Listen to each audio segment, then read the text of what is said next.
Shall we turn now in our Bibles to 2 Chronicles chapter 24 as we continue our trek through the Word of God. The kingdom of Israel, the northern kingdom, has polluted the southern kingdom through an affinity that was made between Ahab and the Jehoshaphat. The daughter of Ahab married the son of Jehoshaphat, and the nation experienced a real moral, spiritual decline. Amaziah was killed in an action of Jehu, who became the king of the northern territory of Israel. And his queen mother, Athaliah, began to reign. She was the daughter of Ahab and Jezebel, and now she is reigning in the southern kingdom of Judah. She put to death all of the princes, all of the heir apparents or claimants to the throne, with the exception of this one little fellow, Joash, who was hid by his nurse there in the temple. And he was raised in the temple by Jehoiada the priest until he was 7 years old. And then Jehoiada got the priest and the people together and said, the throne really belongs to David by the decree of God. And here is a descendant of David, and they agreed to crown him as king when he was 7 years old. And so Joash was crowned as the king over Judah. Athaliah, hearing the tumult, came to find out what was going on. When she saw that Joash was wearing the crown and the people were hailing him as the king, she cried treason, but they ordered her to be put to death. Now, a 7-year-old boy becomes just a puppet upon the throne. The real leader is Jehoiada, the priest. And so under this godly influence, there were spiritual reforms. The temple that was built by Athaliah for Baal was destroyed. The priest of the temple was killed. And in chapter 24 now we read that Joash was just 7 years old when he began to reign. He reigned for 40 years in Jerusalem. His mother's name was Zibiah of Beersheba. And he did that which was right in the sight of the Lord all of the days of Jehoiada the priest, as long as Jehoiada lived. And he did live a long time, 130 years. But as long as Jehoiada lived, under the influence of this priest who more or less raised him as his own son, Joash was faithful to the Lord. He was a good king. And Jehoiada took for him 2 wives, and he begat sons and daughters. Now it came to pass after this that Joash, the king, was wanting to repair the house of the Lord. And he gathered together the priests and the Levites, and he said to them, go out into the cities of Judah, gather of all of Israel the money to strengthen the house of your God from year to year. The word repair there in each verse is a different Hebrew word. The one means to repair, verse 4, as we think of it. The other is to strengthen. in verse 5, the house of your God from year to year, and see that you hasten the matter, but howbeit the Levites hasten not. So here is the young king, and he's wanting to see the repairs made to the house of the Lord under the period of spiritual decline. Under Amaziah and Athaliah, the temple actually went into a state of disrepair. When they built the temple to Baal, they more or less sacked the temple that had been built by Solomon, taking stones from it and taking doors and so forth, and using it in the temple of Baal. And so now, this young king Joash, of course he's older now, he's married now, but he sees the temple of God and it's in a state of disrepair, and he feels that they should just go ahead and repair it. So he comes to the priest, which would be logical, and he said, as you go throughout the land, gather from the people, as Moses commanded in the law, gather of them the money that we might bring it in and repair the house of the Lord. But a time went by, and there was nothing done. The priest did not act upon the commandment of the king. And so the king called Jehoiada, his friend, the chief, and he said to him, why have you not required of the Levites to bring in out of Judah and out of Jerusalem the collection, according to the commandment of Moses, the servant of the Lord, and of the congregation of Israel for the tabernacle of witness? Why haven't you done it? I ordered you to do it. Why hasn't it been done? For, of course, and this is the commentary made by the writer, the sons of Athaliah, that wicked woman, have broken up the house of God, and also all of the dedicated things of the house of the Lord did they bestow upon Baalim. So the wicked sons of Athaliah, the princes of the land, had destroyed the house of the Lord, using it to build the temple to Baalim. And the king's commandment, and at the king's commandment, they made a chest, and they set it outside of the gate of the house of the Lord. And so they made a proclamation through Judah and Jerusalem to bring into the Lord the collection that Moses, the servant of God, had laid upon Israel in the wilderness. And all of the princes and all of the people rejoiced, and they brought in and cast into the chest until they had made an end. It is interesting how that when the people give an opportunity, they always responded in their desire to develop a place to worship God.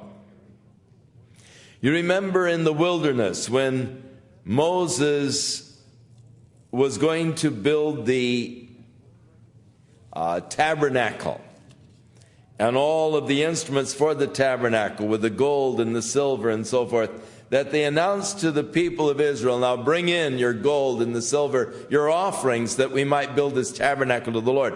And the people gave in such abundance that they finally had to say, hold it, that's enough. We don't need any more. We've got all that we need to do the work. The same was true in the gathering of the funds for the building of the temple. There was an abundance. And now again, the people, given opportunity, respond as they are notified that we want to repair the house of the Lord, the place to worship God. And so this chest was set out each day, and then they would bring it in at night and they would count the money. And soon they had sufficient to go ahead with the work. And all of the princes and all the people rejoiced as they gave. And that's the only way that a person should give to God. In the New Testament, it declares that our giving should never be out of constraint. It should never be out of pressure. It is absolutely wrong for a man to stand up before you and seek to constrain you or pressure you to give to God. That is not scriptural. In fact, that is unscriptural. The scriptural way of giving is let each one purpose in his own heart, and so let him give, because God loves a cheerful, or in the Greek, a hilarious giver. And so your giving should always be with rejoicing, with joy, with hilarity. As we give to God, it should be something from your heart that you give freely, with thanksgiving, just loving it that you can give to God, but never, never out of pressure, not because someone is up there and haranguing you, pressuring you, constraining you. That's unscriptural. So the people rejoiced, and they brought in, they cast into the chest.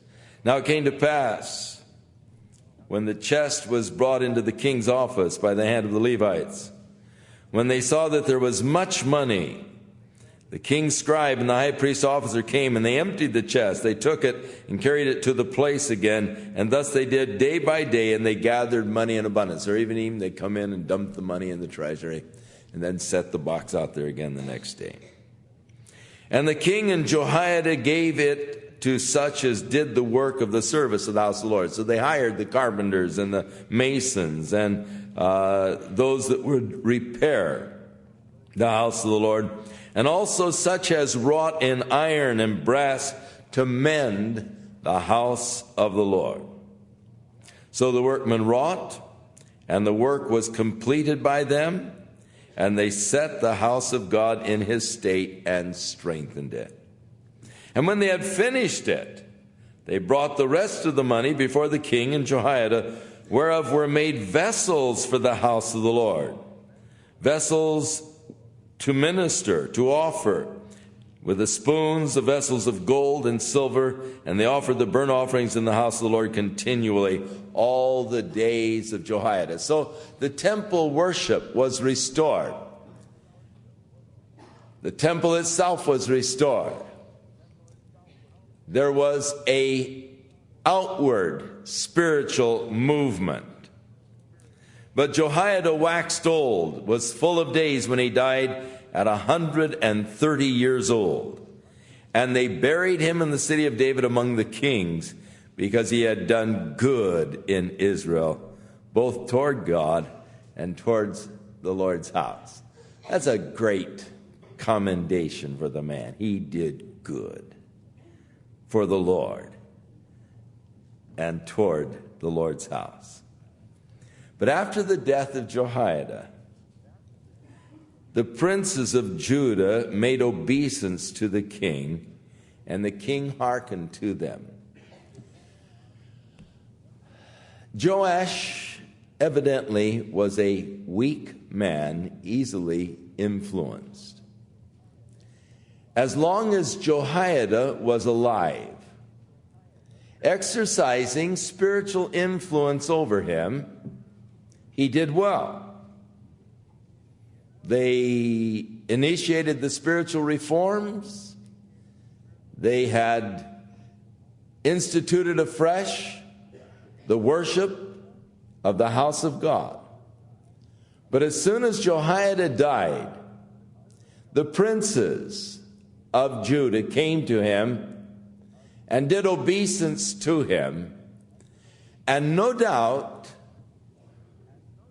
requested that they be allowed to again establish the worship of Ashtoreth and idols, for they left the house of Jehovah God of their fathers, and they served the Asherim and the idols, and the wrath came upon Judah and Jerusalem for their trespass.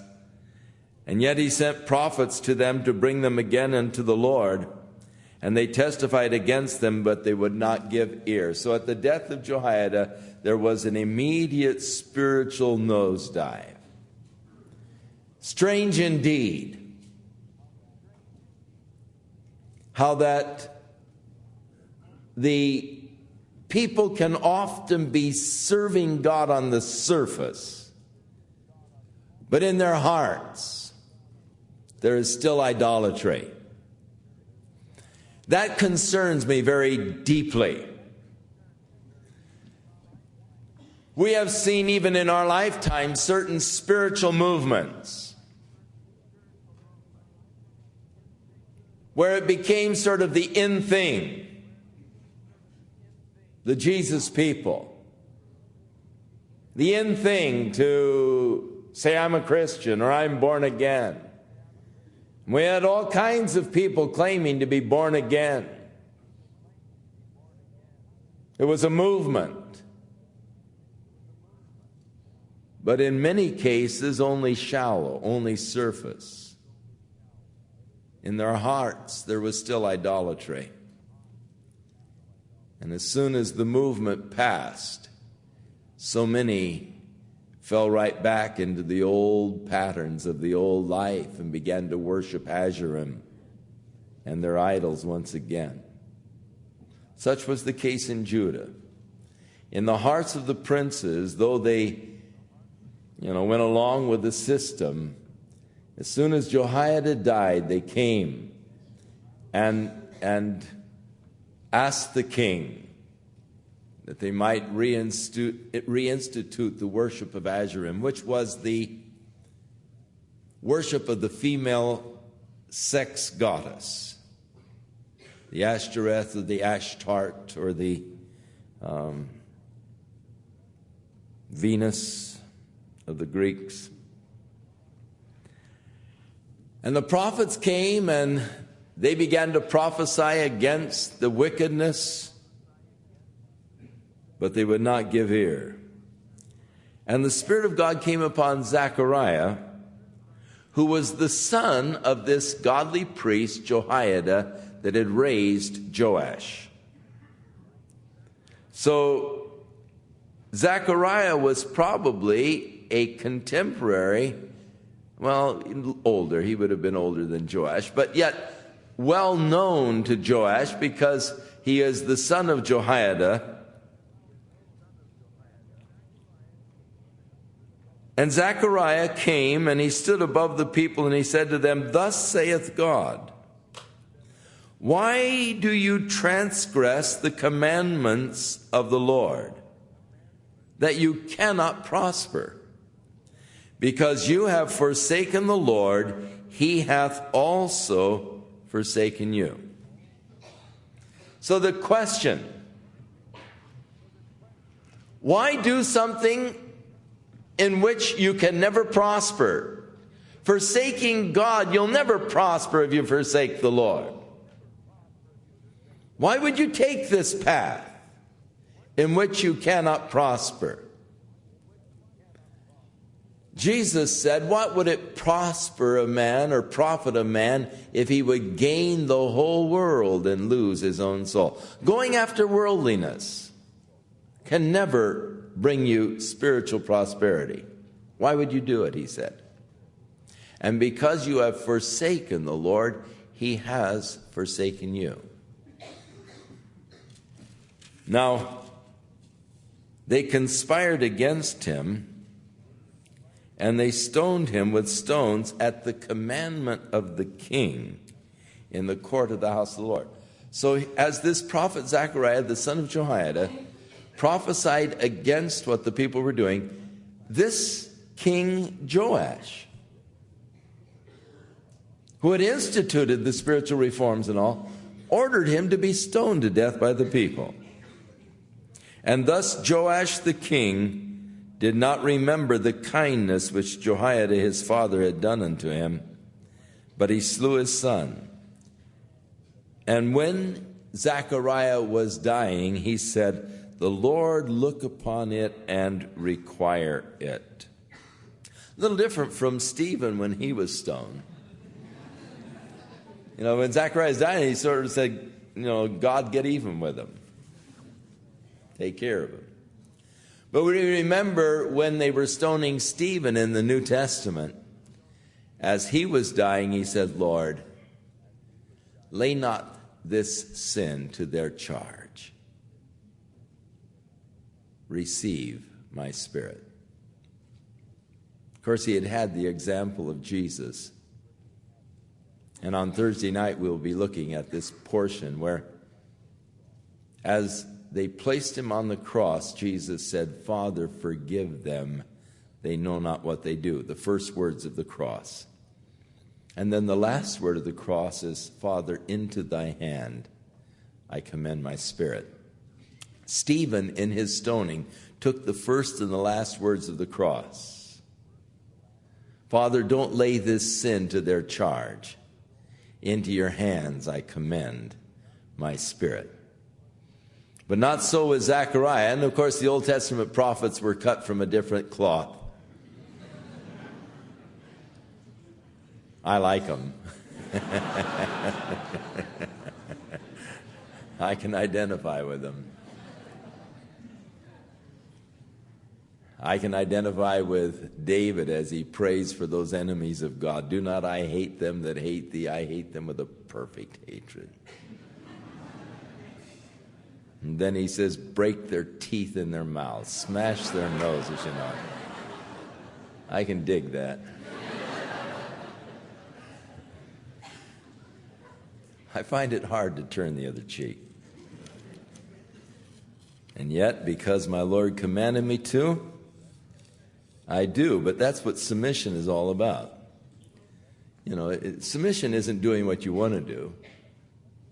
It's doing what you don't want to do. That's when it's submission. It's when you don't want to do it and you do it. That's submission. And I find myself submitting to the Lord a lot.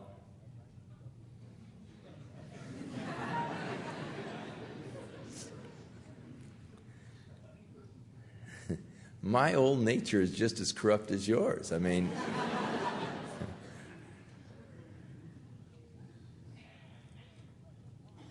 so he cried out, Lord, look upon it and require it. Hold him. So it came to pass at the end of the year,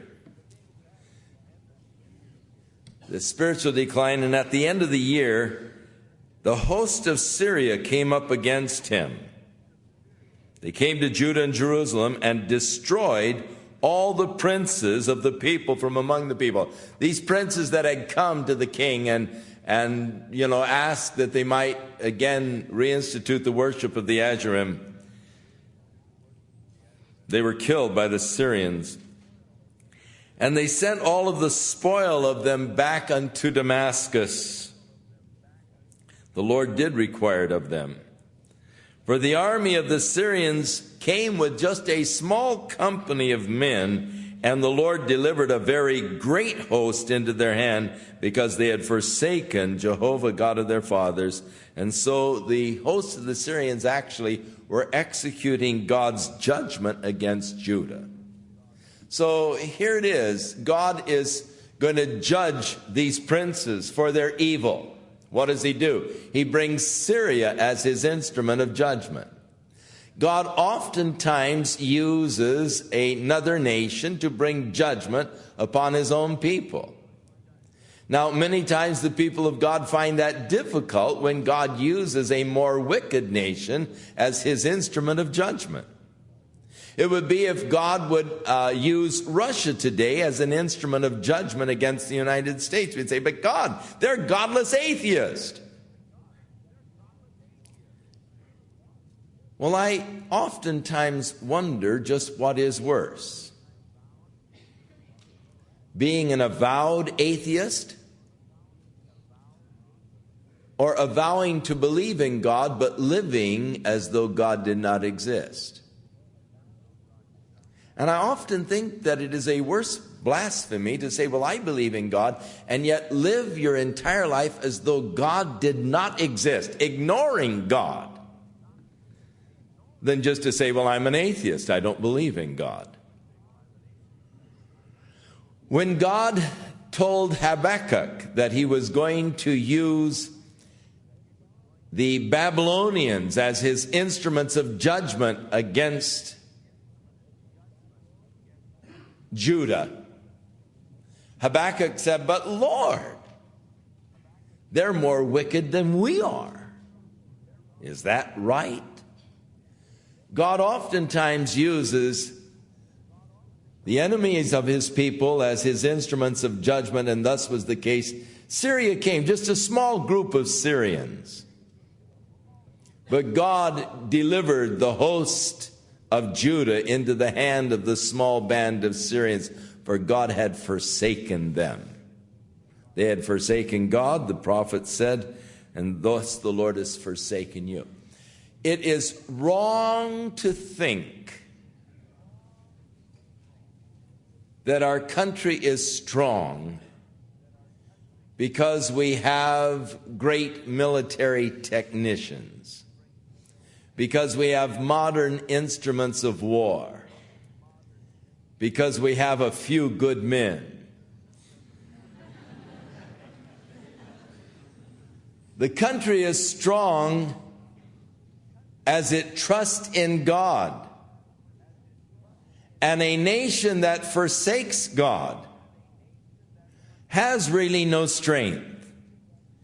And that is why I am so deeply concerned for our nation today. We are misinterpreting our history. We are saying our nation is strong because of the free enterprise system. And I hear so many cries for the return of the free enterprise system as we see the weakening of our economy. Our nation is strong because it is a democracy. No, our nation is strong because our founding fathers sought God and founded the nation upon godly principles. And that was the secret of the strength, but it is always true. If you forsake God, he will forsake you.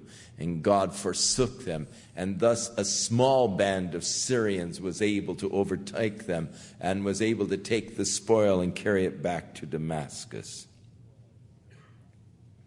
And so they were the instruments to execute God's judgment against Joash. And when they were departed from him, for they left him in great stresses, diseases, his own servants conspired against him for the blood of the sons of Jehoiada the priest. And they slew him while he was in bed. And he died, and they buried him in the city of David, but they buried him not in the sepulchres of the kings. So here's the fellow that had every opportunity to go down in history as one of the great kings. Grew up under the influence of Jehoiada the priest, under his influence, and proved the temple's condition, reestablished the temple worship. Could have gone down in history as one of the great kings, but at the death of Jehoiada, the old nature that was there began to reveal itself, and thus he is not even buried in a place of honor. And these are the names of the fellows that conspired against him: Zabad, the son of Shemith, who was an Ammonitess, his mother, and Jehoshaphat, the son of Shimrith, who was a Moabitess. Now concerning his sons and the greatness of the burdens that were laid upon him and the repairing of the house of God, they're written in the story of the book of the Kings. And Amaziah, his son, began to reign in his stead. Amaziah was 25 years old when he began to reign. He reigned for 29 years in Jerusalem. His mother's name was Jehoiada of Jerusalem. And he did that which was right in the sight of the Lord, but not completely.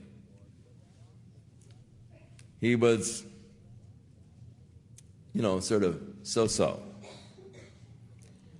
Now it came to pass when the kingdom was established to him. Whenever you have an assassination, there's always that turmoil, and it takes a little while for the new government to really get entrenched. You don't know who your friends are and who your enemies are at the beginning.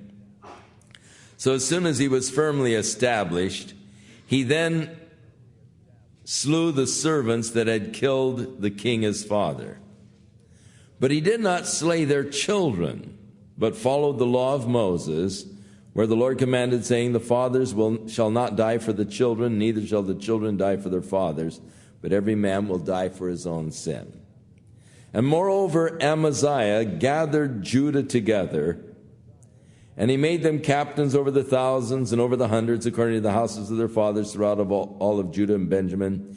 He numbered them from 20 years old and above, and he found that there were 300,000 choice men able to go forth to war that could handle the spear and the shield. So he had an army of 300,000 men when he drafted all of the able-bodied men. So he also hired 100,000 mighty men of valor out of Israel for 100 talents of silver. But there came a man of God to him and said, O king, don't let the army of Israel go with you, for the Lord is not with Israel, or with all of the children of Israel, Ephraim. But if you will go ahead, do it, be strong for the battle, and God shall make thee fall before the enemy. Or God, if you go ahead and do it, God will cause you to fall before the enemy. For God hath power to help, and God hath power to cast down. So don't take these fellows with you. If you do, God will let you fall before the enemy, because God can help you and God can let you down. Very, very true. And Amaziah said, but I've already paid the guys 100 talents of silver. What shall I do? And the man of God answered, the Lord is able to give you much more than this. Just trust the Lord. So Amaziah separated them, the army that had come to him out of Ephraim, to go home again. Wherefore their anger was greatly kindled against Judah, and they returned home in great anger. These guys didn't like being dismissed. They were hungry to go into battle. Because, of course, in battle in those days, you always took the spoils from the enemy, and they were probably hoping to get a lot more than just what they were paid. And going home in anger, Amaziah strengthened himself, and he led his people, and they went to the Valley of Salt, which, of course, is the area of the Dead Sea. And it's still a Valley of Salt there in the southern end. And he smote the children of Seir, Mount Seir, or the Edomites, 10,000 of them, and the other 10,000 they kept alive and carried away captive. They brought them to the top of the rock, and then they threw them over from the top of the rock. And they were all broken in pieces. So they took them up on the cliff and just tossed them all over. Horrible thing, but war is war. And, that is one of the horrors. I personally have an extreme difficulty with the capacity of cruelty in man. Warfare and all, there is within man a capacity of great cruelty to fellow man. I have a hard time with that. I can't imagine treating a fellow human being in such a manner. I don't care what it is, if they're a fellow human being, just because they're of a different nationality or something, just to, want to go out and bash. I can't. I can see reasons for bashing. But when there aren't those reasons, then I can't understand the bashing. And so the soldiers of the army which Amaziah sent back, that is, those from the mercenaries from Israel, they fell upon the cities of Judah from Samaria even to Beth Horon as they were going home, those northern cities. And they smote 3,000 people, and they took a lot of spoil. Of course, the men had all gone off with Amaziah to the war, so there weren't that many men left to defend the cities. Now it came to pass after that Amaziah was come from the slaughter of the Edomites, that he brought the gods of the children of Mount Seir, and set them up to be his gods. And he bowed down himself before them, and burned incense unto them. You say, how in the world can a person turn his back upon the living God and do such a thing? How is it that a person would bow to an idol? Having destroyed the Edomites, now he brings back their gods and he bows down to their gods and worships them. And we find that rather inconceivable until we understand who their gods were. They were worshiping the gods of fertility. They were worshiping them with licentious sexual rites. They were worshiping the gods of power. They were worshiping the gods of money. They were worshiping the gods of intellect.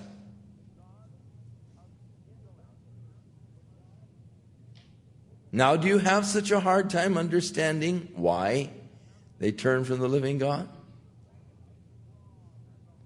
There's a tremendous draw in the heart of man for power. There's a tremendous drive in man for money. And of course, there's a tremendous drive for sexual pleasures. And these were the gods of the heathen that they were turning to, that they were worshiping. They were just giving themselves over to sexual indulgences, giving themselves over to worshiping the intellect or gaining power, gaining money. And today, these are the very gods that people turn to when they turn from following Jesus Christ or turn from the true and the living God. It's usually to turn after, and they turn because of some sexual excitement or attraction, or because they get so busy making money that God gets sort of shuttled out of their lives, or they get so filled with possessions that their weekends soon are taken up with their new boat, their new hang gliders, or this or that or the other, and God gets shuttled aside as pleasure begins to rule their lives. Now, we are sophisticated to the point that we don't have a little idol and say, that's my God, that's pleasure, the God of pleasure. You see, we don't make an idol, but we think that just because we don't have an idol, then we're not really worshiping it. But we're more deceived than they are. At least they were honest. You see, it is sort of dishonest to disclaim the worshiping of another God when yet pleasure masters my life, or the desire for pleasure masters my life. And so the king brought back the gods of the Edomites and bowed down and began to burn incense unto them. And therefore the anger of the Lord was kindled against Amaziah, and he sent unto him a prophet, which said unto him, why have you sought after the gods of the people, which could not deliver their own people out of your hand? I mean, their gods evidently are empty, not powerful at all. Why would you forsake the living God and follow after these gods? So it came to pass, as he talked with the king, that the king said to him, who asked you to counsel me? You better shut up, for why should you be smitten? In other words, if you don't shut up, man, you're going to get it. You're going to be smitten. And then the prophet did shut up, and he said, I know that God hath determined to destroy you, because you have done this, and you haven't hearkened to my counsel. Buddy, you've picked your path. It is destruction. Then Amaziah, the king of Judah, took advice probably from his counselor, said, man, those mercenaries, they ripped up those cities and they took some spoil. We're strong. We just wiped out the Edomites. Let's go and let's teach Israel a lesson. So he sent unto Joash, the king of Israel, a message and said, come, let's see one another in the face. Let's face off, man. So Joash, the king of Israel, sent to Amaziah, the king of Judah, and he said, the thistle, a thorny plant that was in Lebanon, sent to the big cedar tree of Lebanon. And it said, I want your daughter for my son as his wife. And there passed by a wild beast that was in Lebanon, and he tramped down the thistle. It's just sort of trying to speak in a parabolic kind of a way. It wasn't a very good analogy, but it was just, hey, you're like a little thistle, man. You're coming to the cedar tree, and just a wild beast is able to trample you. You don't have any, you're not in the same league. And you're not in the same league with us.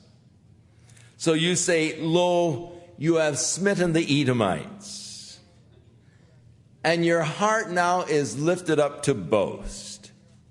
You better just stay at home, for why should you meddle to your hurt, that you should fall, even you and Judah with you?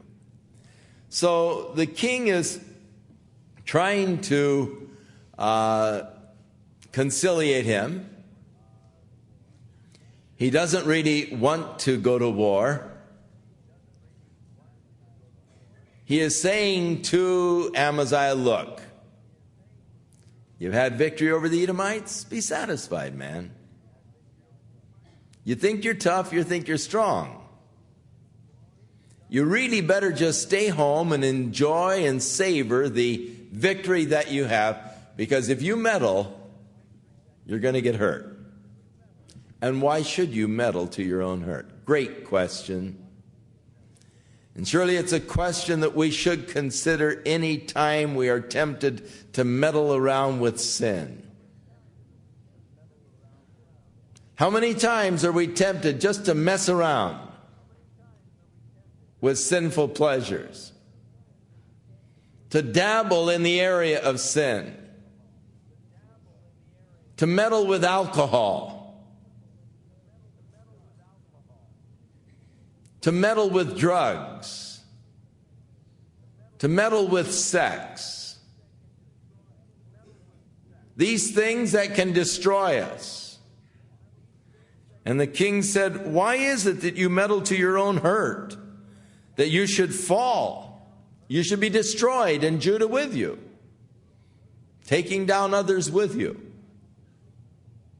But Amaziah would not listen. For the whole issue really was of God. For God was seeking to deliver Judah into the hand of their enemies, because they had turned from him and sought the gods of the Edomites. So Joash, the king of Israel, went up, and they met each other in the face to face, he and Amaziah, at Beth Shemesh, which is around 12 miles from Jerusalem, 15 miles, which belongs to Judah. And Judah was put to the worse before Israel, and they fled every man to his tent.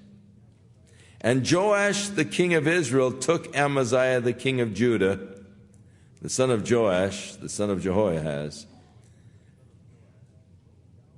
And he brought him to Jerusalem, and he broke down the wall of Jerusalem from the gate of Ephraim to the corner gate for 400 cubits or 600 feet. He took all the gold, the silver, the vessels that were found in the house of God with Obed-Edom, and he took the treasures of the king's house, and he took hostages also, and he returned to Samaria. So notice he first of all lost part of his defenses. 600 feet of the wall was broken down. Then he lost his treasures. And then the people were taken captive. And thus is often the result of meddling around with sex or with booze or whatever. You lose part of your defenses.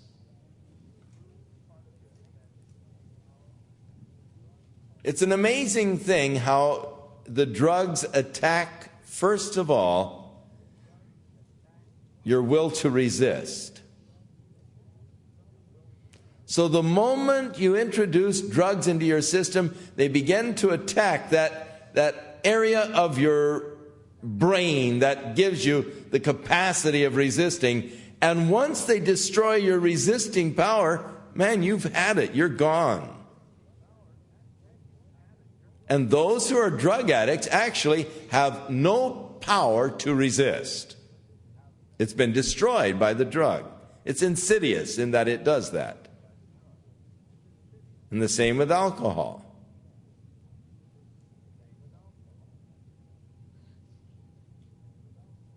Your resistance gone. Your defenses are gone. And thus you become very quickly the captive. You become very quickly bound by your appetites, the slave to your appetites.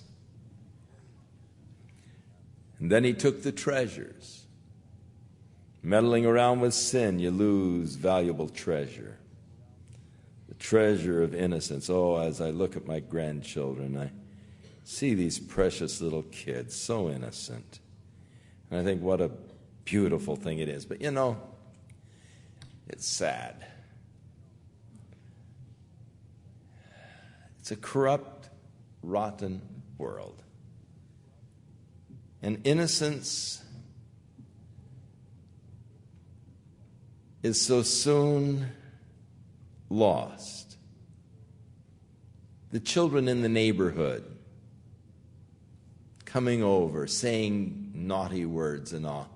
And all of a sudden, these pure little minds become polluted from the world. Our two little granddaughters today went in, as we were in the restaurant, went into the restroom, and they came back and they said, there was some writing on the wall, but we won't tell you what it is. But you see, they're old enough now to read.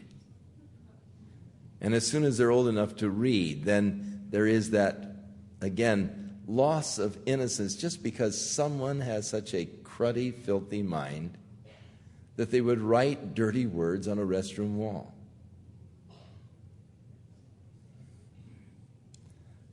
And a man's ambition must be small if he writes his name on a restroom wall. I mean, it's just...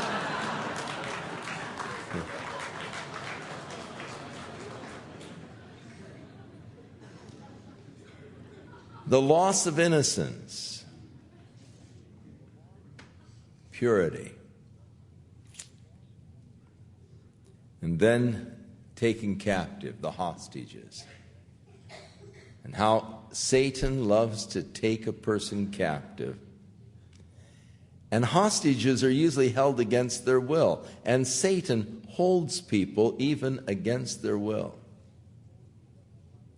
Paul wrote to Timothy and he said that we might take them from the captivity of the enemy who has taken them captive against their wills. Satan does not fight fairly. He's not interested in a fair fight. Don't expect to have him abide by the rules. The Bible says the God of this world has blinded their eyes that they cannot see the truth. He doesn't mind blinding you to the truth. He doesn't mind holding you as a captive, as a hostage. But thank God, Jesus Christ came to set at liberty those that were captive and to open the prison house to those that are bound. And the power of Jesus Christ can break the hold that Satan has on your life. When Jesus called Paul the apostle to preach the gospel unto the Gentiles, he said to deliver them from the power of darkness and the power of Satan. And that's what the gospel is all about, freeing people from the power of darkness. Amaziah, the son of Joash, king of Judah, lived after the death of Joash, king of Israel, for 15 years. The rest of the acts of Amaziah, the first and the last, behold, they're written in the book of the kings of Judah and Israel. Now after the time that Amaziah did turn away from following the Lord, they made a conspiracy against him in Jerusalem, and he fled to Lachish. But they sent to Lachish after him, and they slew him there. And they brought him upon the horses and buried him with his fathers in the city of Judah. So Amaziah also was assassinated. Didn't pay really to have a losing record as a king. People didn't appreciate that. And they often assassinated the king after defeat in battle. So here he was victorious over the Edomites. Everybody was praising him. He picks a fight with Joash. He starts to meddle around in spite of the fact that he was warned not to. But you see, a man who won't listen to God usually won't listen to anybody else. When the prophet of God came to him and warned him, say, man, you shouldn't turn away from God and serve these idols. He said, shut up, man, or you'll get hit, He wouldn't listen to God. Now, the king warns him, don't meddle. He won't listen to the king. Headstrong people can get into trouble. How important it is that we learn to listen to God and that we heed what God says. We hearken unto the voice of the Lord. We're going to stop here for this evening. May the Lord be with you, and may this be a week of accentuated spiritual growth. May God do a special work in your heart and in your life this week. May we, each of us, truly seek the Lord in a greater way, spending more time with Him. And if we are tempted to meddle, some temptation comes along, and you're tempted to meddle, may the Spirit of God get hold of your heart and life and show you what are the possible consequences of that meddling, how it will only bring hurt and pain. And God help us that we won't meddle this week with things that can only hurt. May we walk with the Lord